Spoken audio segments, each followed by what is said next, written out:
네, 오늘은 출애굽기 12장입니다.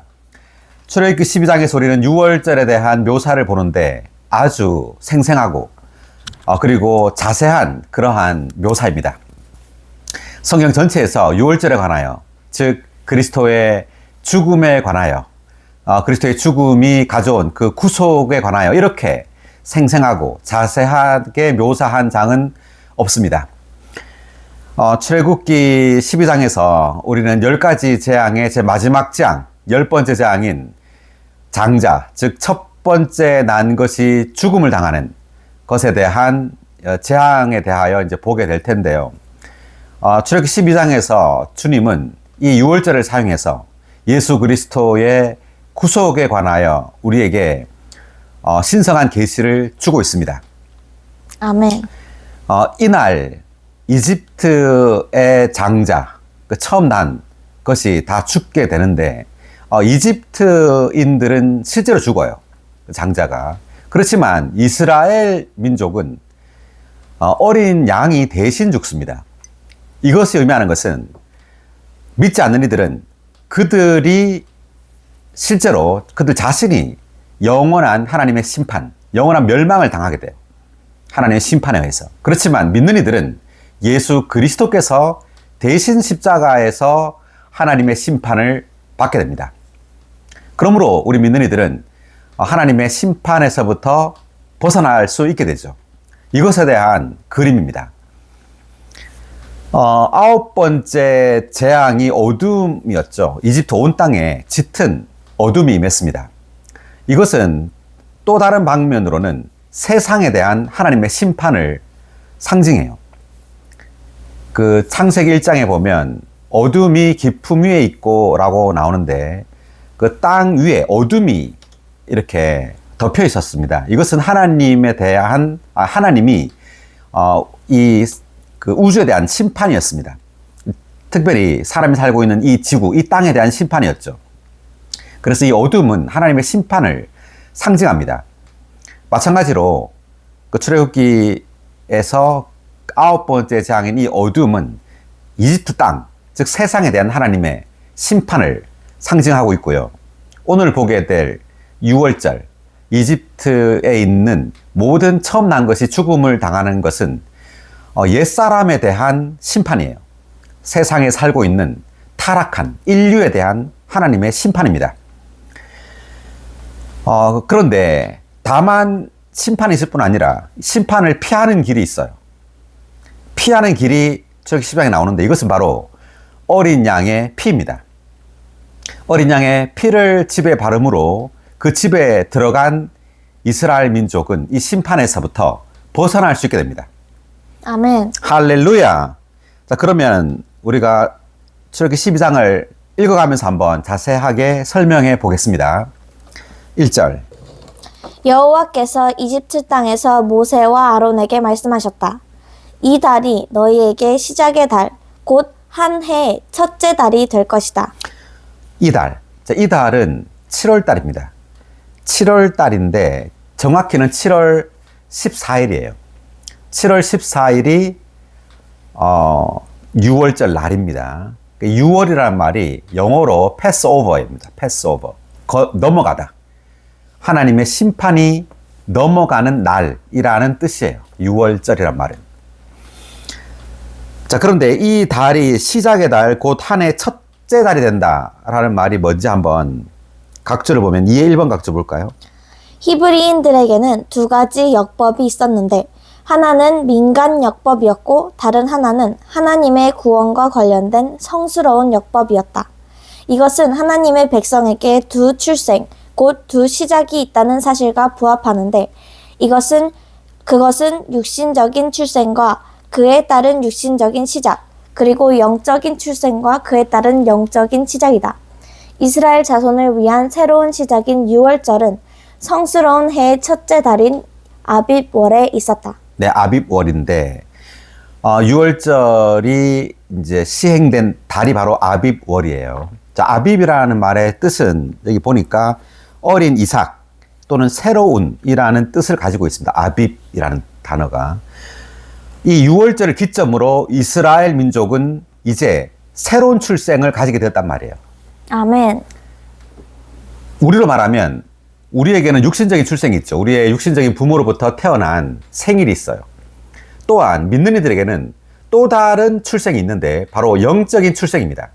우리가 주 예수를 믿었을 때 신성한 생명, 하나님의 그 영원한 생명이 우리 안으로 들어와서 우리를 다시 태어나게 했죠. 이것이 바로 두 번째 출생, 영적인 출생입니다. 그렇기 때문에 믿는 이들에게는 두 번의 출생이 있었다고 말할 수 있어요. 한 번은 육신적인 출생, 그리고 또 한 번은 영적인 출생입니다. 할렐루야! 아멘. 네, 우리에게는 두 번의 출생이 있었습니다. 아멘. 자, 그러면 3절을 한번 읽어볼까요? 이스라엘의 온 회중에게 말하여라. 이달 초 열흘날에는 각자 자기 조상 집안에 따라 어린 양 한 마리, 곧 한 집안 식구가 먹을 어린 양 한 마리를 골라야 한다. 이달 초 열흘날이라고 했는데 이달이 7월 달이고 열흘날 7월 10일을 말하죠. 이날 그 어린 양 한 마리를 골라라는 말이죠. 그 집안 식구 전체가 먹을 식구가 전체가 먹을 양 한 마리를 이제 고르는 겁니다. 그래서 여기 한번 보면은 이 어린 양 한 마리, 그러니까 신약에서는 바로 예수 그리스도가 하나님의 어린 양입니다. 구약에는 하나의 예표죠.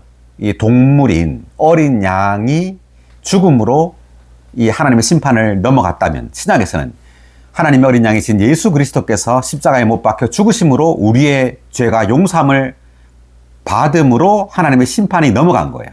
아멘. 보라, 세상 죄를 지고 가는 하나님의 어린 양이로다 라는 구절이 어디 있죠? 찾아볼까요? 요한복음 1장 29절입니다. 이튿날 요한이 예수님께서 자기에게 오시는 것을 보고 말하였다. 보십시오. 세상의 죄를 없애시는 하나님의 어린 양이십니다. 요한이 예수님을 보고 하나님의 어린 양이라고 말했습니다. 하나님의 어린 양. 세상의 죄를 없애시는 하나님의 어린 양이라고 했죠. 그러므로 요한은 구약의 이 어린 양이 바로 예수 그리스도를 상징하고 예표한다는 것을 알았어요. 그래서 예수님을 보고 하나님의 어린 양이라고 말한 겁니다.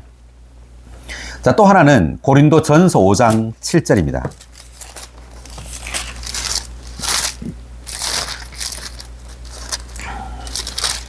여러분은 본래 누룩 없는 사람들이니 새 반죽이 되도록 묵은 누룩을 깨끗이 없애십시오. 왜냐하면 우리의 유월절 곧 그리스도도 이미 희생되시어 제물로 드려지셨기 때문입니다. 아멘. 우리의 유월절 곧 그리스도라고 말했습니다.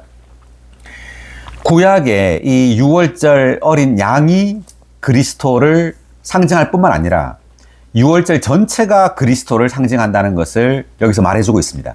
아멘. 우리가 이제 좀 이따 계속해서 보겠지만 어린 양이 그리스도를 예표할 뿐만 아니라 유월절 날에 있는 그 각 방면들이 다 예수 그리스도를 상징해요.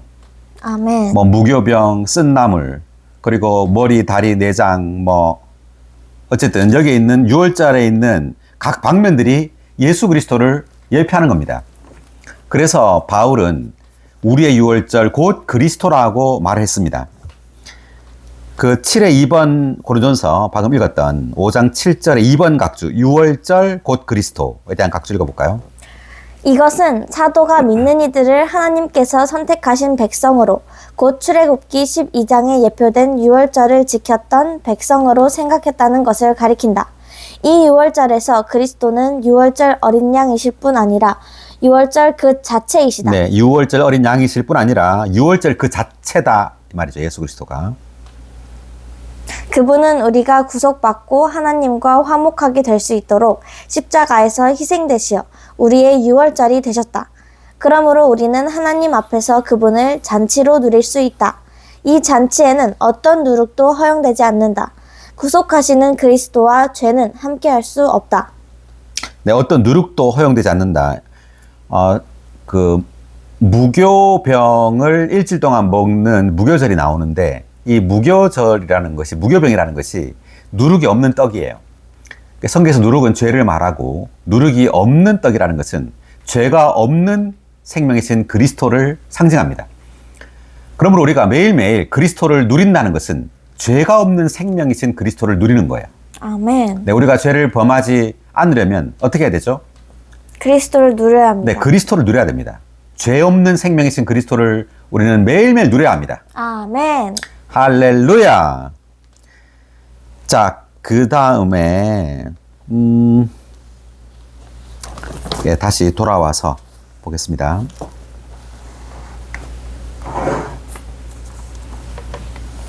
그래서 이제 한 집안 식구가 양 한 마리를 먹는 거죠. 그러니까 집안 식구라는 말은 예수 그리스도의 이 구속 또는 예수 그리스도의 이 구원이 집을 단위로 한다.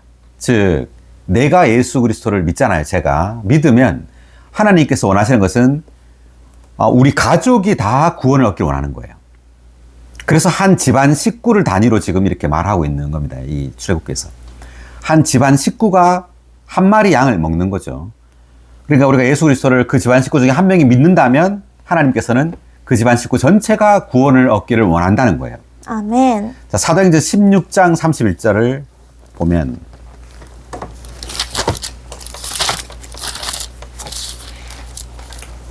16장 31절. 그들이 말하였다. 주 예수님을 믿으십시오.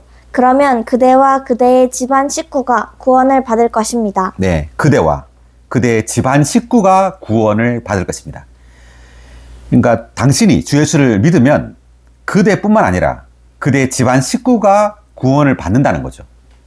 아멘. 자, 그것은 내가 믿으면 자동적으로 집안 식구 다 구원받는다는 말이 아니라 제가 예수를 믿으면 나를 통해서 우리 집안 식구가 다 구원을 얻기를 주님께서 갈망한단 말이에요. 아멘. 여기 31의 1번 각주, 집안 식구에 대한 각주 읽어볼까요? 노아의 가족, 유월절에 동참한 가족들, 창녀 라합의 가족, 삭개오의 가족, 고넬료의 가족, 루디아의 가족, 여기 있는 간수의 가족, 사도행전 18장 8절에 있는 그리스보의 가족처럼 믿는 이의 가족은 하나님의 구원의 완전한 단위이다. 네, 믿는 이의 가족. 가족이 하나님의 구원의 완전한 단위다라고 말합니다. 그래서 하나님은 우리 가족이 다 구원을 얻기를 원하는 거예요. 그렇기 때문에 우리는 우리 가족에게 복음을 전해야 합니다. 아멘. 그럴 때 하나님께서 역사하신다는 거죠. 왜냐하면 그것이 하나님의 갈망이고 하나님의 원함이기 때문에. 아멘. 다시 돌아와서. 그래서 한 집안 식구가 먹을 어린 양 한 마리를 골라야 한다라고 말했습니다. 언제? 7월 14일 날, 7월 10일 날. 자, 10일 날 이제 골랐어요. 자, 그런데 언제 잡느냐면 10일 날 골랐지만 양을 14일 날 양을 잡아요. 좀 이따 6절에 보면 나오는데 14일 날 양을 잡게 됩니다. 자, 4절 보기 전에 3의 1번 각주 먼저 읽겠습니다. 어린 양 한 마리. 출애굽기는 신약에 계시된 하나님의 구원을 묘사한 그림책이다. 이 장에 묘사된 유월절은 우리의 구속이신 그리스도에 대한 모든 것을 포함한 예표이며 이 구속은 하나님의 구원에 대한 우리의 체험의 시작이다. 네, 이 구속은 하나님의 구원에 대한 우리 체험의 시작이죠. 우리가 주 예수를 믿음으로 이제 구속받고 제가 용서함을 받고 거듭나게 되었습니다. 이제 이때부터 그리스도인의 삶은 여정은 시작됩니다. 이 이스라엘 백성들처럼 6월절이 끝이 아니죠. 6월절을 지나서 또 여정을 하게 돼요. 어떤 목표를 향해서. 출애굽기에서는 이제 성막이 건축되는 것으로 출애굽기가 맞춰지게 됩니다. 그래서 우리의 여정의 끝은 바로 하나님의 집, 하나님의 거처인 교회, 성막이 건축되는 것으로 완결됩니다. 아멘. 자, 계속 읽어보면 유월절은 창세기 3장 21절에 처음 암시된 그리스도의 구속이 완전히 발전한 것이다. 유월절 전체가 그리스도의 예표인데 그리스도는 유월절 어린 양이실 뿐 아니라 유월절의 각 방면이시다. 네, 6월절의 각 방면이 바로 그리스도를 예표한다라는 말입니다. 아멘. 자, 그러면 계속해서 4장을 한번 읽어볼까요? 4절. 만약 어린 양에 비해 집안 식구가 너무 적으면 자기와 자기 집에서 가장 가까운 이웃이 사람 수를 감안하여 어린 양을 고르되 각 사람이 먹는 양을 가늠하여 어린 양을 먹을 인수를 계산해야 한다. 자, 이웃에게도 이제 어린 양을 이제 주게 된다. 이 말은 우리가 복음을 전할 때 하나님은 우리 가까운 이웃에게도 복음이 전파되길 원한다는 거예요. 우리의 이웃도 하나님은 구원하길 원한다는 거죠. 먼저는 우리 가족이에요. 그리고 우리 가까이 사는 이웃입니다. 그래서 여기 보니까 자기 집에서 가장 가까운 이웃이라고 되어 있죠. 사도행전 10장 24절, 이제 고넬료가 베드로의 복음을 이제 듣기 위해서 그 주변 사람들을 함께 이제 데리고 와서 오는 장면인데, 사도 10장 24절. 그 다음날 그들이 가이사랴에 들어가니 고넬료가 그의 친척들과 가까운 친구들을 불러 모아놓고 그들을 기다리고 있었다. 고넬료가 베드로를 이제 맞이하기 전에 그의 친척들과 가까운 친구들을 불러 모아놓고 그들, 그러니까 베드로와 함께 오는 그 일행들을 기다리고 있었어요. 왜? 복음을 듣기 위해서. 그러니까 베드로는 그와 그의 가족만 기다리고 있었던 게 아닙니다. 친척들도 데리고 왔어요. 그리고 가까운 친구들도 불러 모았던 겁니다. 네, 우리도 뭐 교회에서 어떤 복음 집회를 하거나 그럴 때 우리의 친척들 또 친구들을 이렇게 데리고 오죠. 그런 것 같은 겁니다. 하나님께서 원하시는 것은 다만 우리의 자신뿐 아니라 우리 가족뿐 아니라 우리 가까운 이웃, 친척, 친구들까지도 다 구원을 얻기를 원해요. 아멘. 네, 다시 돌아와서. 그래서 4의 이웃에 대한 각주의 1번. 이것은 우리가 우리의 가족이 하나님의 구원을 받아들이도록 이끌어 주어야 할 뿐만 아니라 우리 이웃의 가족들이 우리의 가족만으로는 결코 다 누릴 수 없는 하나님의 풍성하고 무한한 구원에 동참하도록 인도해 주어야 한다는 것을 보여준다. 그렇죠. 그래서 가족뿐 아니라 이웃의 가족들도 다 같이 하나님의 풍성하고 무한한 구원에 동참하도록 인도해 줘야 한다라고 말합니다. 자, 그 다음에 이제 5절로 넘어가겠습니다. 너희의 어린 양은 흠없는 일련된 수컷이어야 하되 양 가운데서 고르든 염소 가운데서 고르든 상관없다. 자, 어린 양은 흠없는 일련된 수컷이라고 말합니다. 흠이 없다는 것은 죄가 없다는 말이죠. 주 예수님에게는 죄가 없어요. 죄가 없는 인류 가운데 유일한 분이 바로 주 예수님이시죠. 흠이 없는 일련됐다라는 말은 다른 목적을 위해 사용된 적이 없는 양이란 말입니다. 그러니까 1년이 긴 기간이 아니기 때문에 1년이 되기 전까지 이 양은 다른 목적을 위해 사용된 적이 없어요. 그러니까 주 예수님도 다른 목적을 위하여 사용된 적이 없이 오로지 우리의 구속만을 위하여 예비된 분이다. 아멘. 여기 5의 1번 각주, 1년 수컷. 이것은 하나님의 구속하시는 어린 양이신 주 예수님께서 신선하신 분이시며 결코 다른 목적을 위해 드려지지 않으신다는 것을 가리킨다. 네, 신선하신 분, 그리고 결코 다른 목적을 위해 드려지지 않으신 분입니다. 그리고 이제 이게 수컷인데 순양이죠. 그러니까 창세기 22장 13절을 보면 아브라함이 눈을 들어 둘러보니 뿔이 덤불에 걸린 순양 한 마리가 자기 뒤에 있었다. 아브라함은 가서 그 순양을 가져다가 자기 아들 대신 번제물로 바쳤다. 아브라함이 자기 아들 이삭을 지금 하나님께 번제물로 드리는 장면인데, 아브라함이 이삭을 이렇게 죽이려고 할 때 뿔이 덤불에 걸린 순양이 저기 있었습니다. 거기에. 그래서 대신 이제 순양을 잡죠. 여기 이제 뿔이 덤불에 걸린 순양이라고 했는데 이 뿔은 신성한 능력을 말합니다. 이 능력이 있는 거죠, 뿔. 이것은 신성을 상징합니다. 예수 그리스도의 그 신성. 그리고 덤불에 걸렸다는 것은 이것은 인성이에요. 주님의 인성. 그리고 주님은 하나님이시자 사람이시죠. 덤불에 걸렸단 말은 인성 안에 주님이 걸려 있다라는 뜻입니다. 그러니까 주님은 인성에 제한 아래 있었다. 그 제한 아래서 십자가에 못 박히신 거예요. 신성이, 인성의 제한 아래서 십자가에 못 박히신 겁니다. 아멘. 여기도 이제 순양이죠. 네, 순양. 여기도 이제 거기도 보면 이제 순양인데. 자, 다시 돌아와서 보니까, 양 가운데서 고르든 염소 가운데서 고르든 상관없다 이렇게 말했는데, 양과 염소가 나오는데, 한 면으로 줄이면 양이세요. 한 면으로 줄이면 염소이십니다. 무엇을 의미하느냐? 양과 염소를 이렇게 대조해 놨는데, 이 양은 하나님의 그 선함을 말해요. 이 우주 가운데 선한 분은 또 한 분이죠. 하나님만이 선해요. 즉 하나님이신 예수 그리스도는 양이세요. 선한 분이십니다. 또 그분은 염소세요. 염소는 죄를 상징합니다. 그분은 십자가에서 죄로 못 박히신 겁니다. 죄 자체로. 그래서 그래서 예수님께서 십자가에 못 박혀 죽으실 때 우주 가운데 유일한 죄로 십자가에 달리신 거예요. 그래서 하나님은 이 우주 가운데 유일한 죄이신 예수 그리스도를 심판한 겁니다. 십자가에서. 아멘. 그 고린도후서 5장 21절.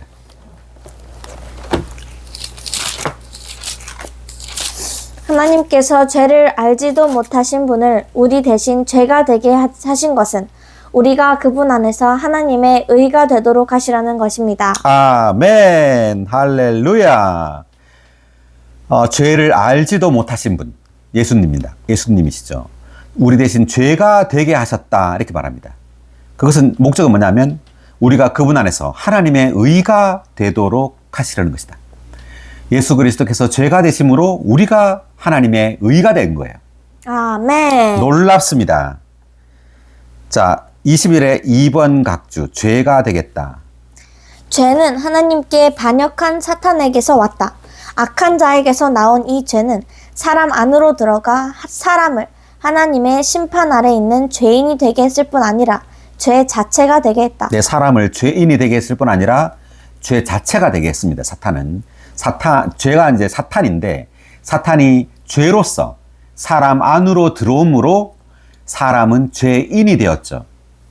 죄인이 의미하는 것은 죄 자체가 된 거예요. 사람은. 그러므로 이 죄 자체인 사람에게서 나온 그 어떤 것도 선하지 않아요. 사람이 보기에는 선한 것처럼 보이죠.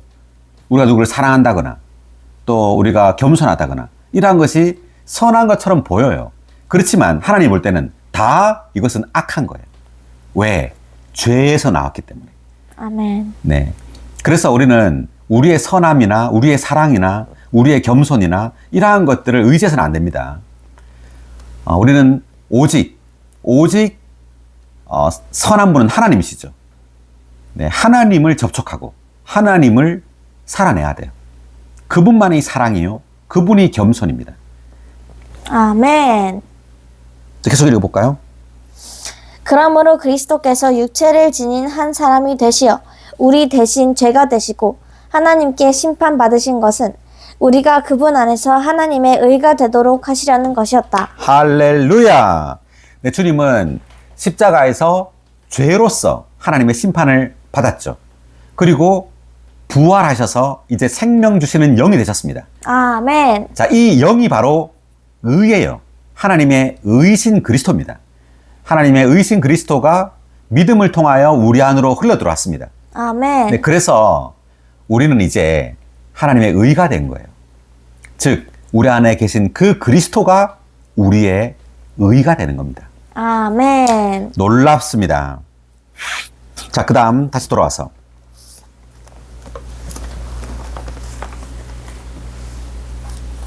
자, 5의 2번 염소, 양과 염소에 대한 각주 읽어볼까요? 마태복음 25장 32절부터 46절까지에 따르면 양은 선한 사람들을, 염소는 악한 사람들을 상징한다. 네. 양은 선한 사람들, 염소는 악한 사람들을 상징하죠. 마태복음 25장에서. 계속. 그리스도는 십자가에 못 박히실 때의 양이시자 염소이셨다. 그분은 자신 안에서는 전적으로 선하셨지만 우리의 대속자로서 우리 대신 죄가 되셨다는 점에서는 죄인이셨다. 네. 그러니까 그분 자신 안에서는 선하시지만 우리의 대속자로서 우리 대신 죄가 되셨다는 점에서는 죄인이셨다라고 말합니다. 그래서 하나님께서 예수님을 십자가에서 못 박은 거예요. 그래서 주님은 십자가 위에서 이렇게 말씀하셨죠. 나의 하나님, 왜 나를 버리셨습니까? 그 복음서에 보면 왜 나를 버리셨습니까? 그러니까 하나님은 십자가에서 예수 그리스도를 버리셨다는 거예요. 왜? 십자가에 있는 이 예수는 죄 자체이기 때문에. 그러므로 하나님은 십자가에서 예수 그리스도를 심판하신 겁니다. 아멘. 온 인류를 대신해서. 놀랍습니다. 놀랍지 않습니까? 놀랐습니다. 엄청납니다. 예, 주님이 죄로서 십자가에서 우리를 대신해 하나님의 심판을 받으시다니. 자, 그 다음 6절로 넘어갈까요? 그것을 이달 열 나흔 날까지 잘 두었다가 어스름한 저녁에 이스라엘 회중의 온 무리가 잡아야 한다. 네. 이달 열 나흔 날이라고 했죠. 14일입니다. 7월 14일. 그러니까 7월 10일 날 양을 고르고 7월 14일 날 양을 죽였어요. 7월 14일. 이 날이 굉장히 의미가 있는데, 자, 왜냐하면은 그 창세기에 노아의 방주가 아라랏 산 위에 떠오른 그 날이 언제인 줄 아세요? 7월 17일이에요. 3일 후입니다. 그러니까 14일 날 십자가에 박혀 죽고 예수님은 17일 날 부활하신 거예요. 그걸 예표하는 겁니다. 자, 창세기 8장 4절을 보죠. 일곱째 달 곧 그 달 열 일의 날에 방주는 아라랏의 산들 위에 멈추게 되었다. 예, 일곱째 달이라고 말하죠. 7월. 그 달 11의 날 17일입니다. 7월 17일에 방주는 아라랏 산들 위에 멈추게 되었다. 부활이에요. 이 방주는 예수 그리스도를 상징하고 예수 그리스도가 7월 17일 날 부활한 겁니다. 7월 14일 날 6월절 날 못 박히고. 놀라운 그림이죠. 놀라운 예표입니다. 아멘. 네, 주 예수님께서는 3일 만에 부활하셨습니다. 할렐루야. 할렐루야! 우리의 어린 양이신 예수 그리스도께서 우리의 죄를 위하여 십자가에 7월 14일 날 못 박히시고 7월 17일 날 부활하셨습니다. 아멘. 할렐루야! 할렐루야. 엄청납니다. 예, 성경은 굉장히 섬세합니다. 이렇게까지 이렇게 정확하게 이 날짜까지 이렇게 기록을 했습니다. 자, 그러면 6절의 1번 열나흔 날에 대한 각주. 6월절 어린 양은 그달 초열흘 날에 골라져 4일 동안 검사받고 흠이 없다는 것이 확증되면 열 나흔 날에 죽음을 당했다. 네. 7월 10일 날 골라져서 4일 동안 검사를 받아요. 흠이 없는지 있는지 이렇게. 그래서 흠이 없는 걸 이제 딱 고르겠죠. 그러면 열나흔 날에 14일 날에 이제 죽음을 당한 겁니다. 이와 마찬가지로 참된 6월절 어린 양이신 주 예수님도 4일 동안 검사받으시고 흠이 없고 온전하시다는 것이 입증되신 후 6월절 날에 죽음을 당하셨다. 주 예수님께서도 정확하게 7월 14일 날, 6월절 날 십자가에 못 박혀요. 그러니까 주님도 이제 잡혔죠. 빌라도에게 잡혀가지고 4일 동안 검사를 받으셨습니다. 그리고 빌라도가 한 말이 나는 예수에게서 어떤 죄도 찾지 못했다 이렇게 말합니다. 이 지금 어린 양처럼 검사를 받았는데 어떤 죄도 없는 거예요. 흠이 없는 겁니다.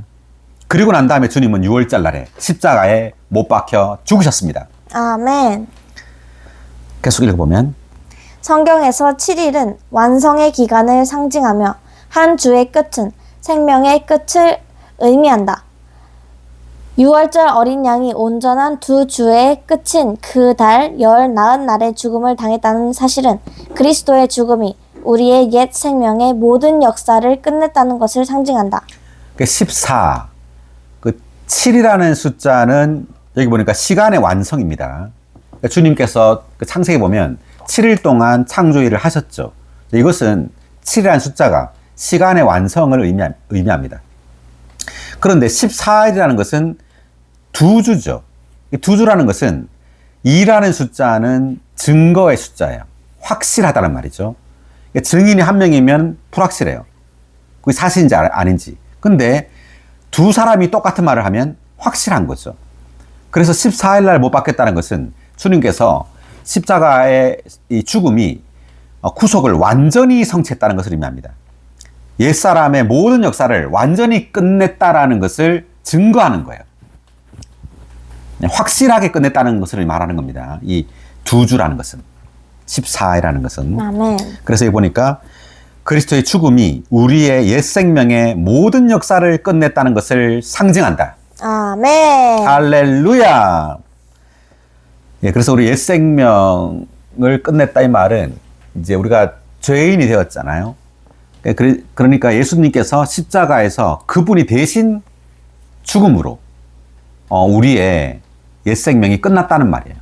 우리의 죄가 완전히 용서함 받았단 말이죠. 아멘. 예수의 죽음을 통해서. 자, 그 다음. 6절을 방금 읽었는데, 어스름한 저녁에 이스라엘 회중의 온 무리가 잡아야 한다. 이렇게 말했습니다. 그러니까 온 무리, 이스라엘 전체가 양을 잡아야 한다. 이 말은 예수님을 죽인 것은 사실상 온 인류라는 것을 상징해요. 다만 뭐 빌라도나 로마의 군사들이나 유대인들이 죽였을 뿐만 아니라 사실상 온 인류가 예수의 죽음에 참여했다는 것을 의미합니다. 우리도 예수를 십자가에 못 박아서 죽인 거예요. 여기 볼까요? 6의 3번 각주. 6월절 어린 양이신 그리스도는 하나님의 모든 백성에게 죽음을 당하셨다. 네, 하나님의 모든 백성에게 죽음을 당했다는 것을 가리키는 건데, 요한복음 9장, 먼저 9장 31절을 먼저 볼까요? 잠깐만요. 요한복음 제가 몇 장이라 그랬죠? 9장. 9장이 아니라 19장입니다. 그날은 예비일이었는데 유대인들은 안식일에 시체들을 십자가에 남겨주지 않으려고 빌라도에게 그들의 다리를 꺾어서 치워달라고 요청하였다. 왜냐하면 그 안식일은 큰 날이었기 때문이다. 예수님께서 이제 십자가에 죽으셨습니다. 죽고 난 다음에 이제 지금 이 말을 하는 건데, 그날은 예비일이었다. 이 말은 이 그날이라는 게 6월절이에요. 예비일이 바로 6월절입니다. 뭐에 대한 예비일이냐? 그 다음날 안식일에 대한 예비일이 그 전날인 6월절이에요. 그 14절을 보세요. 그날은 6월절 예비일이었고 네, 그날은 6월절 예비일이었고 시간은 제 6시쯤이었다 하고 이제 예수님을 이제 죽이려고 하는 겁니다. 그러니까 6월절 예비일이라고 말하죠. 그러니까 6월절 날이 예비일이에요. 그리고 그 다음 날이 뭐라고요? 안식일. 안식일입니다. 그리고 그 다음 날은 뭘까요? 부활하신 날이에요. 예비일날이 이제 6월절이니까 6월절 날 십자가에 못 박혀 죽으시고 그 다음 날 안식일이고 있고 그 다음 날 주님은 부활하신 겁니다. 새벽에. 그러니까 이제 요일로 따지자면 6월절은 금요일입니다. 그리고 그 다음 날 안식일이 토요일이에요. 그래서 요즘 보면 이제 제7일 뭐 안식교라고 말하는데 이게 토요일 날을 그들 지키고 있죠. 안식일을. 그 다음 날이 이제 부활이고. 그래서 어떤 날짜로 말하면 6월절이 6일째, 안식일이 7일째, 그 다음 부활하신 날이 8일째입니다. 그러니까 주님이 제 7일째 안식하셨죠. 사람의 창조가 6일째잖아요. 6일째 창조되고 그 다음 7일날 주님은 안식하시고 창세기에 보면 1장에서 7일날 안식하시고 그 다음 날 이제 8일 부활입니다. 새로운 시작이죠. 8이라는 숫자는 한 주의 시작이죠. 8일이면서 동시에 1일이에요. 그래서 부활이 새로운 시작을 이제 가지고 오는 겁니다. 아멘. 자, 그리고 이제 또 한 구절은 지금은 이제 예수님께서 6월절 날 십자가에 못 박혔다는 걸 제가 말한 거고요. 그 다음 19장 20절 요한복음. 많은 유대인이 이 명패를 읽었는데 이것은 예수님께서 못 박히신 곳이 그 성에서 가까웠기 때문이다. 그것은 히브리어와 라틴어와 헬라어로 기록되어 있었다. 빌라도가 명패를 써서 십자가 위에 붙였습니다. 19절 보니까 뭐라고 붙였냐면 유대인의 왕 나사렛 사람 예수라고 붙였어요. 근데 이 글씨를 세 가지 언어로 기록했습니다. 히브리어와 라틴어와 헬라어로 이 글을 썼답니다. 이렇게. 그러면 이 세 가지 언어로 썼다는 것을 성경은 왜 기록했는가 하면 20의 1번 각주 볼까요? 여기서 히브리어는 히브리 종교를 대표하고 라틴어는 로마 정치를 대표하며 헬라어는 헬라 문화를 대표한다. 네, 히브리어는 히브리 종교, 라틴어는 로마 정치, 헬라어는 헬라 문화. 그러니까 종교와 정치와 문화 전체를 말하는 거예요. 그다음 이 셋이 합해져서 온 세상, 곧 온 인류를 대표한다. 네, 온 인류를 가리키는 겁니다. 이것이 지금. 그러니까 종교와 정치와 문화 이것은 온 인류를 상징하는 거예요. 그다음 이것은 하나님의 어린 양이신 주 예수님께서 온 인류에 의해 죽으셨고 또한 온 인류를 위하여 죽으셨다는 것을 의미한다. 네, 두 가지 의미가 있는 겁니다. 온 인류에 의해 죽었습니다. 또 한 가지는 온 인류를 위해 또한 죽으신 거예요.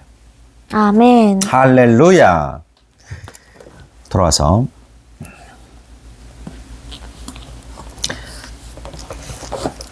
자, 이제 양을 잡았죠. 그 다음 7절.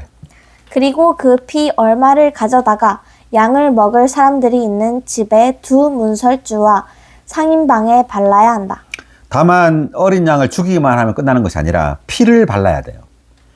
피를 어디에 발랐느냐 하면 자기 몸에 바른 게 아니죠. 자, 이스라엘 사람들 각자의 몸에 이렇게 바르거나 뭐 피를 마신 것이 아니라 문에 발랐어요. 그 집에 있는 그 문에 바른 겁니다. 여기 보니까 피 얼마를 가져다가 양을 먹을 사람들이라고 말합니다. 그러니까 집안에서 양을 먹었는데 양을 먹을 사람들이 있는 집의 두 문설주와 상인방에 발라야 한다. 이렇게 말했습니다. 그러니까 양을 먹을 사람들이라는 것은 지금으로 말하면 예수님을 이제 믿을 사람이죠. 믿을 사람들인데 이 피를 사람에게 한 사람 한 사람 바른 것이 아니라 그 집 문에 발랐다는 것이 의미가 있는 겁니다. 자, 먼저는 이 피가 의미하는 것이 무엇이냐는 거죠. 왜 피를 발랐느냐 하는 겁니다. 이 피는 죽음을 말하는 겁니다. 죽었다는 거예요. 그러니까 하나님은 이집트 땅에 있는 모든 처음 난 것을 다 죽인다고 말했죠. 그러니까 이집트 사람만 죽인 것이 아니라 모두 죽이겠단 말이에요. 이스라엘 사람도 이집트에 살고 있었잖아요. 이스라엘 사람도 처음 난 것을 다 죽이겠단 말이에요. 자, 그런데 피를 바르면 안 죽이겠다는 말입니다. 그 말은 이미 죽었다는 것을 가리키는 거예요. 누가? 예수 그리스도께서 우리를 대신해서 이미 죽었기 때문에 하나님은 이 죽음을, 예수의 죽음을 우리의 죽음으로 본다는 말이에요. 그렇기 때문에 이 피를 보고 넘어가는 겁니다. 이미 죽었기 때문에. 아멘. 자, 그리고 두 번째는 이 피를 각자 한 사람 한 사람 몸에 바른 것이 아니라 문에 발랐다는 것은, 집의 문에 발랐다는 것은 이 구속이 예수 그리스도, 그러니까 집도 예수 그리스도를 상징합니다. 이 집이. 마치 구약에 보면, 창세기에 보면 노아의 방주 있죠. 방주가 예수 그리스도를 상징합니다. 예수 그리스도를 상징하고 이 방주에 역청을 발랐죠. 역청이 예수 그리스도의 피를 상징하는 거예요. 그러니까 방주에도 역청이 있었던 것처럼 지금 집에도 피가 발라져 있어요. 자, 이것은 예수 그리스도와 피가 분리되어 있지 않은 겁니다. 즉, 우리는 집이신 예수 그리스도 안에 들어감으로 구속이 우리를 덮는 거예요. 구속이 우리에게 적용되는 겁니다. 아멘. 우리가 주 예수님이라고 주님을 부를 때, 즉 주님을 믿을 때 우린 주님 안으로 들어가게 돼요. 집 안으로 들어가게 됩니다. 그럴 때 집에는 뭐가 발라져 있어요? 피가 발라져 있어요. 구속이 우리를 보호하는 거예요. 마치 노아의 방주에 역청이 발라져 있었던 것처럼 방주 안에 들어가면 되죠. 그냥 들어가면 그 역청이 이 방주를 보호하는 거예요. 이 노아의 8가족을. 그러니까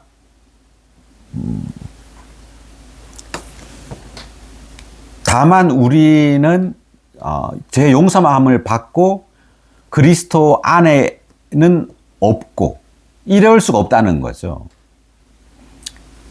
구속을 받았다면 우리는 그리스도 안에 있는 겁니다. 아멘. 또한 그리스도 안에 있다면 우리는 구속을 받은 거예요. 자, 로마서 3장 24절.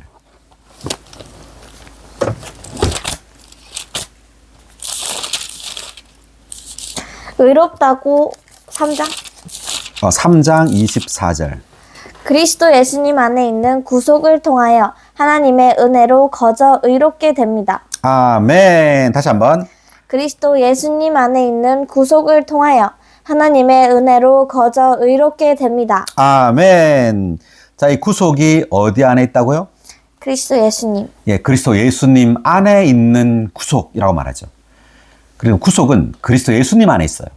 아멘. 그리스도 예수님과 하나입니다. 분리되어 있지 않아요, 구속은. 그러니까 예수님을 믿을 때 우리는 구속 아래 있는 겁니다. 우리 구속된 거예요. 아멘. 하나님의 은혜로 거저 의롭게 됩니다. 아멘. 자, 그 다음. 자, 그러면 이제 7의 1번 각주를 피에 대한 각주 읽어볼까요? 문설주와 상인방에 발라진 피는 그리스도의 구속하는 피에 대한 예표이다. 이 피는 구속받은 사람들에게 집 안으로 들어가는 길을 열어주었는데 집은 그리스도의 예표이다. 이것은 그리스도의 피가 우리에게 그리스도 안으로 들어가는 길을 열어준다는 것을 암시한다. 네, 그리스도의 피가 우리에게 그리스도 안으로 들어가는 길을 열어준다. 즉, 예수 그리스도의 구속으로 인해서 우리는 예수 그리스도 안으로 들어갈 수 있게 된 겁니다. 아멘. 우리가 주님을 믿습니다 하는 순간 그리스도 안으로 들어가죠. 들어갈 수 있는 것은 그리스도의 피 때문이에요. 이미 십자가에서 우리의 죄에 대한 그 구속이 이루어졌기 때문에 그리스도 안으로 들어갈 수 있는 거예요. 아멘. 그 다음. 이 동일한 피는 멸망시키는 자가 들어가지 못하도록 길을 차단함으로써 구속받은 사람들을 심판에서 지켜준다. 네, 심판에서 지켜준다. 자, 멸망시키는 자가 들어가지 못하도록 차단하는 것이 바로 피라는 말이죠. 이날 이제 여호와의 사자, 여호와께서 오셔서 죽이러 가죠. 처음 난 것. 처음 난 것을 왜 죽이느냐 하면 다 죽이지 않고 왜 처음 난 것만 죽일까요? 이것이 바로 처음 난 것을 죽이는 것은 다 죽이는 거예요. 첫째가 없으면 둘째도 없는 거죠. 그러니까 처음 난 것이 의미하는 것은 또한 옛 창조를 의미합니다. 첫 번째 창조. 하나님의 첫 번째 창조는 다 타락했기 때문이에요. 타락한 첫 번째 창조를 하나님은 다 심판하겠다는 말이에요. 아멘. 자, 그 다음 2번 각주. 6월절 어린 양을 먹은 이스라엘 자손이 있는 집은 그리스도의 예표이다. 어린 양은 구속하는 수단이었고 집은 구속받은 사람들을 보존하는 수단이었다. 구속하시는 분으로서 그리스도는 어린 양이시며 지키시는 분으로서 그리스도는 집이시다. 네, 구속하시는 분으로서 그리스도는 어린 양이십니다. 어린 양으로서 십자가에서 피를 죽으셨죠. 그 다음 지키시는 분으로서 그분은 집이세요. 우리는 그리스도 안에 있는 거예요, 지금. 그 다음. 어린 양의 피는 문에 있었고 어린 양의 고기는 집 안에 있었다. 6월절을 누리는 이들은 이렇게 어린 양과 집과 하나가 되었다. 이것은 구속받은 사람들과 그리스도가 동일시 되는 것을 보여주는 그림이다. 네. 그러니까 어린 양 고기를 집 안에서 먹었죠. 그러니까 어린 양과 집과 이제 하나가 된 겁니다. 이스라엘 민족은. 다시 말하면 집 안에서 어린 양 고기를 먹었다는 것은 우리가 예수 그리스도를 믿음으로 그리스도 안에 들어왔어요. 그리스도 안에서 우리는 그리스도를 먹는 겁니다. 아멘. 자, 그 다음에 7절까지 읽었습니다. 넘겨서 8절 읽어볼까요? 그날 밤에 그 고기를 먹되 불에 구워서 무교병과 쓴 나물과 함께 먹어야 한다. 집안에서는 어린 양고기를 먹었는데 어떻게 먹어야 되느냐면 불에 구워야 됩니다. 불에 굽는단 말은 이 불은 하나님의 심판의 불이에요. 그러니까 어린 양이신 예수 그리스도는 십자가에서 불이신 심판하시는 하나님에 의해서 심판받았다는 것을 의미합니다. 아멘. 그리고 양고기만 먹는 게 아니라 먹을 때 무교병하고 쓴나물과 함께 먹으라고 합니다. 이 말은 무슨 말이냐면 이 무교병은 죄 없는 생명이신 그리스도예요. 죄 없는 생명이신 그리스도를 먹는다는 것을 말하고 또 쓴나물을 먹는다는 것은 죄 없는 생명이신 그리스도를 먹을 때 우리에게 죄가 우리에게 어떤 죄에 대해서는 쓴맛을 느낀다는 말이에요. 자동적으로. 그러니까 죄 없는 생명이신 그리스도를 우리가 누리면 누릴수록 죄에 관련된 것에 대해서 우리의 느낌은 어떻단 말이에요? 쓰다는 말입니다. 그러니까 주님을 누리면 누릴수록 우리는 죄에 대해서 더 강한 쓴맛을 느껴요. 예, 그래서 그것을 뱉어내겠죠. 쓰기 때문에. 죄를 뱉어내는 겁니다. 생명이신 그리스도를 누리면 누릴수록 우리는 죄에 대하여 더 쓴맛을 느끼게 된다라는 뜻이에요. 아멘. 자, 그럼 8의 1번 각주, 고기를 먹되. 6월절 어린 양의 피는 구속을 위한 것, 곧 이스라엘 자손을 하나님의 죽음의 심판에서 건져내기 위한 것이고, 어린 양의 고기는 생명 공급을 위한 것, 곧 백성에게 이집트를 떠날 힘을 주기 위한 것이었다. 네, 피는 하나님의 죽음의 심판에서 건져내기 위한 거죠. 그리고 그 고기, 어린 양의 고기는 생명 공급을 위한 겁니다. 그래서 백성에게 이집트를 떠날 힘을 주기 위한 거예요. 그래서 우리는 고기를 많이 먹어야 됩니다. 아멘. 네, 고기이신 그리스도, 예수 그리스도를 많이 먹을수록 우리는 이집트에서 아주 쉽고 신속하게 떠날 수 있어요. 아멘. 그 다음. 어린 양의 고기는 하나님께서 구속하신 사람들의 공급이신 십자가에 못 박히시고 부활하신 그리스도의 생명을 상징한다. 육체 대심과 십자가에 못 박히심과 부활을 통하여 그리스도의 살은 하나님께서 구속하신 사람들의 음식이 되었다. 우리는 6월절의 실제 안에서 그리스도의 피를 마실 수 있고 그리스도의 살을 먹을 수 있으며 그리스도 전체를 먹을 수 있다. 아멘. 어린 양의 고기를 먹었습니다. 이스라엘 백성들이. 마찬가지로 신약에서 우리는 누굴 먹어야 되죠? 그리스도. 예, 예수 그리스도를 먹어야 합니다. 이것을 주님이 요한복음에서 말했더니만 그들은 이 말을 알아듣지 못했어요. 나의 살을 먹고 내 피를 마시는 자는, 이렇게 주님이 말했죠. 내 안에 거하고 내가 그들 안에 거한다. 그렇지만 어떻게 예수님을 먹지? 이라고 그들은 이해하지를 못한 겁니다. 볼게요. 요한복음 6장 51절.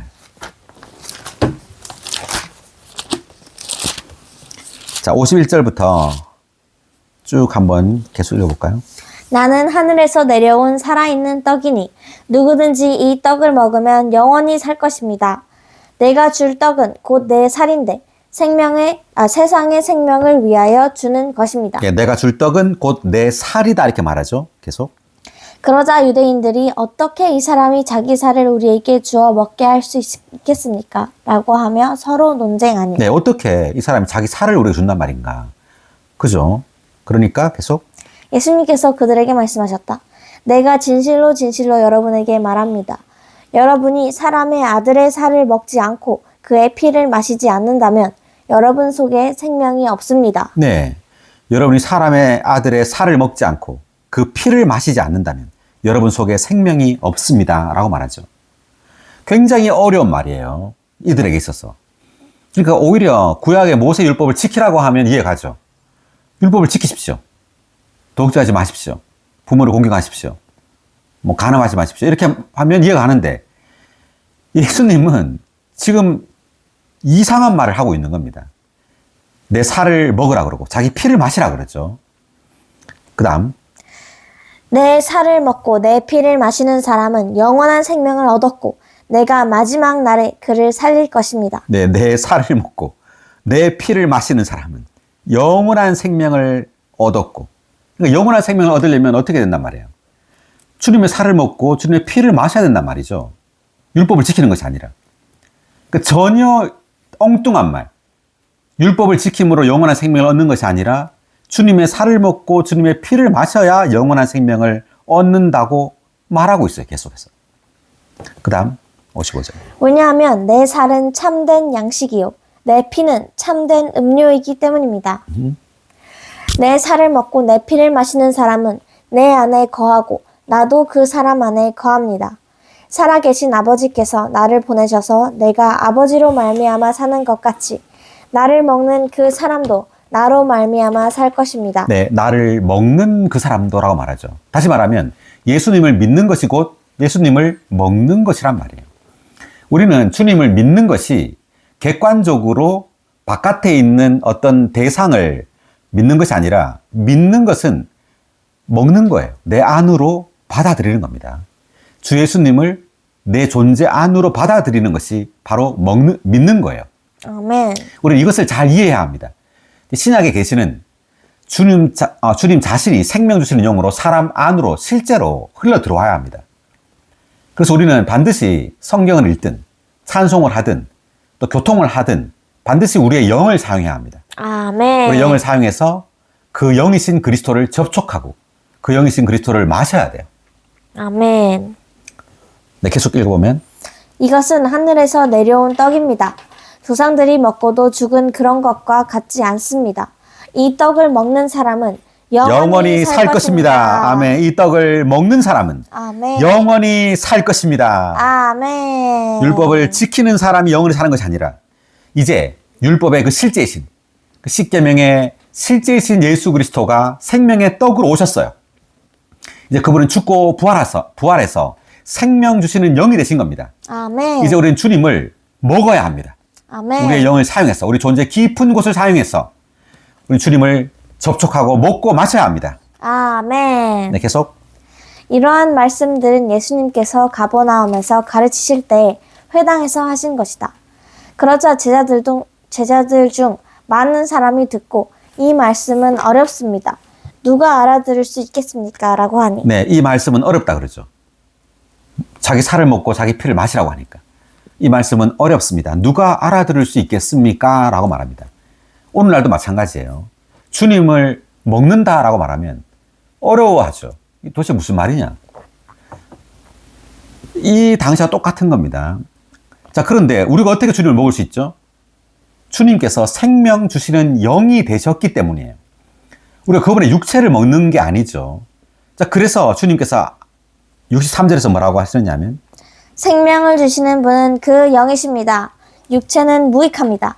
내가 여러분에게 한 말이 영이요 생명입니다. 아멘. 생명을 주시는 분은 그 영이십니다. 아멘. The Spirit. 육체는 무익합니다. 그러니까 내 육체를 먹으란 말이 아니란 말이에요. 결국 그 영이신 부활하신 그리스도를 먹고 마시라는 말이죠. 아멘. 그러므로 우리는 신약에서 The Spirit, 그 영을 아는 것은 굉장히 중요합니다. 우리는 이제 바깥에 어떤 흑백 문자를 지키려고 하는 사람들이 아니에요. 우리는 내 영 안에 계신 그 영을 접촉하고 그 영을 먹고 마시는 사람들입니다. 아멘. 이것이 바로 믿는 이들이에요. 뭘 지키는 이들이 아니라. 아멘. 네, 다시 돌아와서.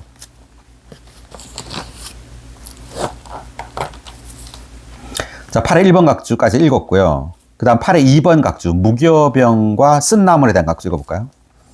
성경에서 누룩은 하나님 보시기에 죄 있고 악하며 부패하고 더러운 것을 상징한다. 무교병을 먹는 것은 죄악이 가득한 모든 것들을 제거하는 것을 의미하며 쓴 나물을 먹는 것은 우리가 뉘우치고 회개하는 것, 즉 죄악이 가득한 일들이 가져온 쓴맛을 느끼는 것을 의미한다. 네, 무교병을 먹는 것은 죄악이 가득한 모든 것을 제거하는 것을 의미한다. 그러니까 누룩이 없는 떡이죠. 무교병이라는 것이. 그러니까 죄 없는 생명이신 그리스도를 먹음으로 죄악이 가득한 모든 것을 제거하는 거예요. 그리고 쓴 나물을 먹는 것은 우리가 뉘우치고 회개하는 것. 죄악이 가득한 일들이 가져온 쓴맛을 느낌으로 그 쓴맛에 따라서 우리의 어떤 죄악을 알 수 있겠죠. 그것을 우리는 회개하는 겁니다. 자백하고. 네. 자, 그 다음 9절입니다. 그것을 날로 먹거나 물에 삶아 먹지 말고 불에 구워 먹되 머리와 다리와 내장을 모두 먹어라. 날로 어린 양을 먹지도 말고 물에 삶아 먹지도 말고 불에 구워 먹으라고 말합니다. 자, 어떻게든 먹으란 말이 아니라 꼭 불에 구워 먹어야 돼요. 그러면 날로 먹는 것, 물에 삶아 먹는 것이 무엇을 의미할까요? 여기 각주를 보면 9의 1번 각주, 날로 먹는 것, 물에 삶아 먹는 것. 그리스도를 날로 먹는 것은 그리스도를 우리의 구속자로 여기지 않고 한낱 우리가 모방해야 할 인간 생활의 모형이나 본으로 여기는 것이다. 네, 구속자로 여기지 않는다. 즉 주님이 십자가에 죽은 것은 우리의 죄를 대신해 죽은 것이 아니다, 이렇게 말하는 거예요. 다만 우리가 모방해서 따라야 할 인간 생활의 모형이나 본으로 주님을 여기는 겁니다. 그 다음 그리스도를 물에 삶아 먹는 것은 십자가에서의 그분의 죽음을 우리를 구속하기 위한 죽음으로 여기지 않고 다만 사람의 박해로 인한 순교로 여기는 것이다. 네, 물에 삶아 먹는 것은 순교자로서 죽은 것이다, 이 말이에요. 그리스도가 우리의 죄를 위해 죽은 것이 아니라 다만 사람인데 사람들의 박해로 인해서 순교한 것이다, 이렇게 생각하는 겁니다, 사람들이 예수 그리스도를. 그 다음 그리스도를 불에 구워 먹는 것은 그리스도께서 우리를 위해 하나님의 심판, 여기에서 불로 상징됨을 통해 나타난 거룩한 진노 아래 십자가에서 고난당하신 것을 믿는 것이다. 네, 불에 구워 먹는 것은 하나님의 심판을 통해 십자가에 죽으신 거라는 말이죠. 이 불이 바로 하나님을 상징합니다. 그러니까 하나님의 심판에 의해서 우리를 죄를 대신해서 십자가에 죽었단 말이에요. 아멘. 네, 그 다음 머리, 다리, 내장을 모두 먹으라고 말합니다. 그냥 어린 양을 먹으라고 말하면 되는데 왜 이렇게 굳이 머리, 다리, 내장을 이렇게 구분해서 써놨을까 하면 여기에 의미가 나옵니다. 9의 2번 각주.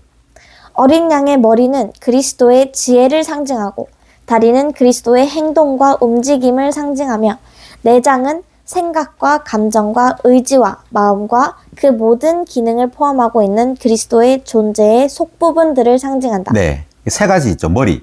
자, 머리는 그리스도의 지혜입니다. 우리는 그리스도를 우리의 지혜로 취해야 돼요. 아멘. 우리의 지혜가 아니라, 우리의 똑똑한 명철이 아니라 그걸 의지하면 안 된단 말이죠. 우리는 반드시 그리스도를 우리의 지혜로 취해야 된다는 뜻입니다. 아멘. 그리고 다리라는 것은 그리스도의 행동과 움직임을 상징한단 말이죠. 우리 스스로 무언가를 행해서는 안 된단 말이에요. 그리스도의 행함과 함께 행해야 된단 말이죠. 네, walk by the Spirit. 그 영을 따라 행해야 돼요. 이 다리라는 것은.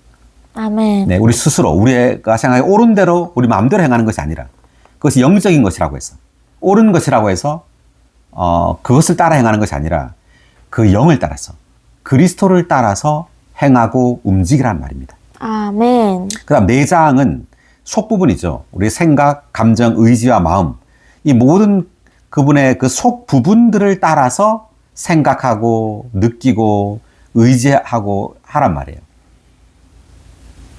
그러니까 여기 빌립보서 1장 8절 한번 볼까요?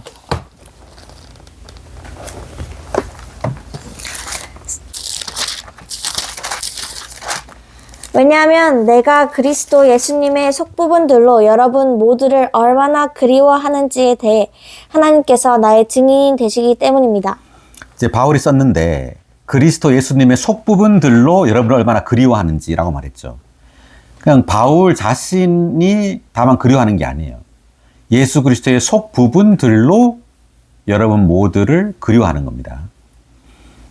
그러니까 주님의 속부분과 하나가 돼야 됩니다. 우리의 천연적으로 그들을 그리워해서는 안 된단 말이죠. 천연적인 그리움, 천연적인 어떤 동정, 천연적인 사랑으로 사랑해서는 안 된단 말이에요. 아멘. 반드시 그리스도의 사랑으로, 그리스도의 그리움으로, 그리스도의 용서로, 그리스도의 인내로, 그리스도의 속부분들로 우리는 성도들을 그리워하고 사랑하고 미워하고 또 용서해야 합니다. 아멘. 그래서 그리스도를 우리의 모든 것으로 취해야 돼요. 아멘. 자, 그 다음에 한 구절을 더 보면은 빌립보서 2장 1절. 그러므로 그리스도 안에서 어떤 격려나 사랑의 어떤 위로나 영의 어떤 교통이나 어떤 부드러운 마음과 불쌍히 여기는 마음이 있다면 네, 여러분은 같은 것을 생각하고 같은 사랑을 가지면 이렇게 말하죠.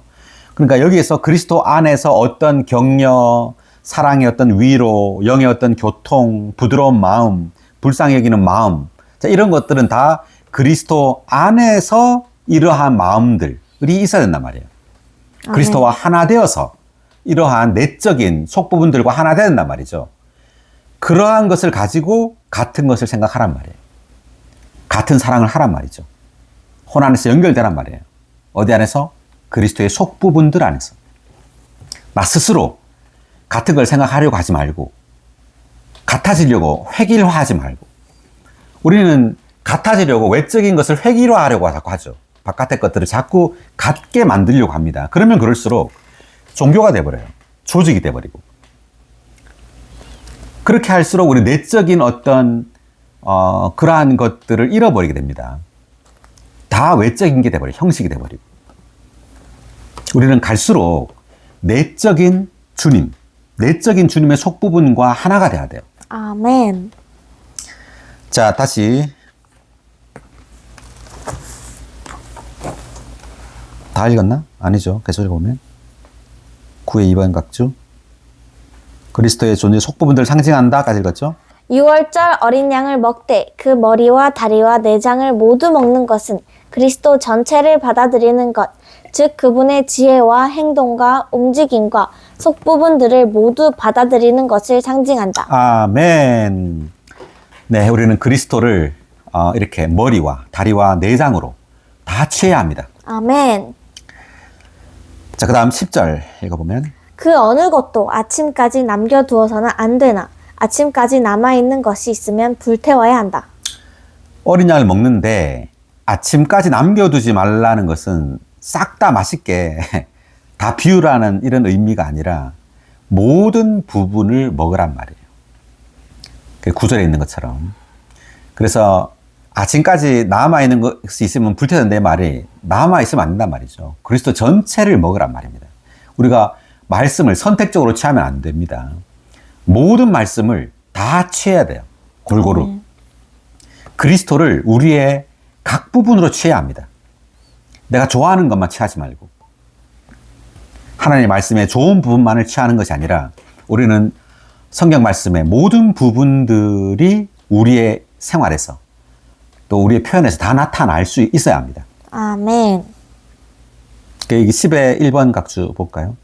어린 양의 어떤 부분도 아침까지 남겨두어서는 안 된다는 것은 그리스도를 부분적으로 받아들이지 않고 온전히 받아들여야 한다는 것을 상징한다. 네, 부분적으로 받아들이지 않고 온전히 받아들여야 한다는 걸 상징한다 이렇게 돼 있죠. 그 다음 11절. 너희는 그것을 먹을 때 이렇게 해야 한다. 허리에 띠를 동여매고 발에 신을 신고 손에 지팡이를 든 채 급히 먹어야 한다. 이것이 여호와의 유월절이다. 이제 그냥 먹는 게 아니라 허리에 띠를 동여매고 발에 신을 신고 손에 지팡이를 든 채 급히 먹어야 한다라고 되어 있습니다. 왜 급히 먹어야 할까요? 천천히 먹는 것이 아니라. 자, 이것은 전투태세입니다. 전쟁에 대한 것이 암시되어 있어요. 즉, 우리가 이집트를 떠나는 것은 또 다른 전쟁을 위한 거예요. 여기 각주를 보겠습니다. 11의 1번 각주, 허리에 띠를 동여매고. 이스라엘 자손은 이러한 방식으로 유월절을 지냄으로써 하나님의 군대가 될 수 있었다. 그들이 허리에 띠를 동여매고 발에 신을 신은 것은 모두 전투할 채비를 한 것이었다. 허리띠와 신과 지팡이는 모두 이스라엘 자손이 이집트를 떠나는 여정, 곧 전투 여정을 위한 것이었다. 그들은 전투를 앞두고 있었기 때문에 유월절 어린 양을 급히 먹었다. 그들은 어린 양을 먹음으로써 전투 태세를 갖추었다. 네, 어린 양을 먹음으로써 전투 태세를 갖추었다. 이집트를 떠났을 때 파라오가 가만히 있나요? 아니죠. 군대를 데리고 뒤쫓아오죠, 막. 그래서 우리도 예수 그리스도를 믿었잖아요. 믿고 난 다음에 평안하게 그리스도인의 생활을 하는 게 아니에요. 이제 주님을 믿자마자 사탄과 그 악한 영들이 우리를 쫓아와요. 우리를 죽이려고. 그래서 우리는 전투태세를 해야 합니다. 아멘. 전쟁이에요. 영적인 전쟁 안으로 들어가는 겁니다, 이제. 그러니까 바로와 그 군대들이 막 쫓아오죠. 뒤따라서 죽이려고. 그러니까 죽이려고 쫓아오는데 여기서 우리가 살아남기 위해서는 반드시 어린 양 고기를 먹어야 되고 이렇게 전쟁할 준비, 그런 마음의 태도가 있어야 돼요. 그렇지 않으면 따라잡히죠. 그래서 사탄에게 우리는 죽임을 당하게 됩니다. 그렇기 때문에 이렇게 먹으라는 거예요. 전투 태세를 갖춰야 된단 말이죠. 전쟁할 마음이 있어야 돼요. 우리가 교회 안에 들어왔습니다. 교회 안에 들어와서 교회 생활을 해요. 마냥 즐거울 것 같죠? 아닙니다. 우리가 생명을 알면 알수록요, 우리는 뭔가를 더 밝히 보게 돼요. 보이지 않던 것들이 이제 보이게 됩니다. 교회 생활 가운데서도 예전에는 너무 좋아요. 그런데 점점점 주님을 누릴수록 뭔가 생명이 아닌 것들이 보이게 돼요. 교회 안에서도. 또 지체들에게도 뭔가 천연적인 것들이 보이게 되고. 그러면 그럴수록 이제 그런 것들과 싸워야 됩니다. 육체로 싸우는 게 아니죠. 육체로 싸우는 것이 아니라 우리는 영 안에서, 생명 안에서 싸워야 됩니다. 아멘. 만약에 우리가 그런 것들, 교회 안에 어떤 것들, 또 지체들 안에 있는 어떤 부정적인 것들을 보지 못한다면 여전히 우리는 생명 안에서 자라지 못한 거예요. 이 사람은 여전히 뭐라 그래, 아주 어린애입니다. 전쟁을 못하는 사람들은요, 어린애예요. 그걸 계속 피하려고 하죠. 어떤 문제가 없으려고 합니다. 사도행전을 보세요. 그 바울과 그리고 뭐 하여튼 이런 여정을 보면 환경적으로 힘들었을 뿐만 아니라 유대인들과 또 같은 교회 안에 지체들에게서 많은 오해와 그리고 다툼과 비난과 많은 환경과 고통이 있어요. 이제 그러한 것들을 우리가 통과하고 이기려면 반드시 생명 안에 성숙해야 합니다. 아멘. 그래서 전쟁을 할 수 있어야 돼요. 영 안에서, 생명 안에서. 그렇지 않으면 자라지 못하는 거예요. 네, 교회 생활이 마냥 좋으신가요? 우리 교회는 뭐 종교가 없나요? 뭐 어떤 계급이 없나요? 외적으로 없을지 몰라요. 하지만 내적으로는 성경에 있는 그 소극적인 것들이 다 있어요. 외적으로 없다고 없는 게 아닙니다. 그 실제를 봐야죠. 정말 형식이 없는지, 정말 종교가 없는지는 외적으로 계급이 없고 지위가 없어서 없는 게 아니라 내적으로 우리가 그러한 것들을 느낄 수 있어야 합니다. 아멘. 복음서 보면은 주님이 오시기 전에 대제사장, 율법학자들, 바리새인들은 아무 문제가 없죠. 다 좋은 사람들이에요. 영적인 사람들이고 하나님을 경배하고 율법을 가르치고 얼마나 좋아요. 그런데 예수님이 등장하는 바람에 엄청난 문제가 발생했죠. 막 주님이 독사의 자식들아 이렇게 말하잖아요. 독사의 자식들아를 누구에게 말했습니까? 죄인에게 말했어요? 세리에게 말했어요? 아니죠. 대제사장, 율법학자들, 바리새인들에게 말한 거 아니에요. 그러니까 그들이 예수님을 미워해서 죽인 거예요. 십자가에서. 그러니까 생명이 올 때, 예수가 올 때 여기 어떤 문제가 발생하게 됩니다. 왜? 생명은 빛을 가지고 보기 때문에, 실제 상황을 볼 수 있기 때문이에요. 아멘. 네, 우리도 반드시 생명 안에 자라야 합니다. 그래서 이런 것들을 볼 수 있어야 돼요. 그럴 때 우리는 참으로 생명 안에서 자랄 수 있고 몸을 건축할 수 있게 됩니다. 아멘. 네. 자, 그래서 11절에 보니까 이것이 여호와의 유월절이다라고 했는데 유월절에 대한 각주 읽어볼까요? 히브리어에서 6월절이라는 명사는 넘어가다 라는 동사에서 유래하였다. 이것은 하나님의 심판이 참된 6월절 어린 양이신 그리스도의 피로 말미암아 우리를 넘어간다는 것을 의미한다. 아멘. 하나님의 심판이 참된 6월절 어린 양이신 그리스도의 피로 말미암아 우리를 넘어간다는 것을 의미한다. 아멘. 그래서 하나님의 심판은 그리스도에게 임했어요. 그래서 예수가 죽은 겁니다. 그 피가 바로 그 증거죠. 예수가 죽었단 말이에요. 십자가에서. 누구에 의해서? 하나님에 의해서. 하나님의 그 심판하는 불에 의해서 예수 그리스도는 십자가에 못 박혀 죽었어요. 아멘. 그 죽음을 우리가 하나님의 심판에서부터 넘어가는 길은 바로 그 예수의 죽음을 우리에게 적용하는 겁니다. 어떻게? 예수를 믿음으로. 아멘. 그 집 안으로 들어가는 거예요. 예수 안으로 들어가는 겁니다. 그럴 때 그 피가 발라진 그 집이 우리를 하나님의 심판에서부터 우리를 지켜주는 겁니다. 아멘. 할렐루야! 할렐루야. 놀랍습니다. 자, 오늘 출애굽기 11절까지만 했고요. 다음 시간에 12장 마무리하도록 하겠습니다.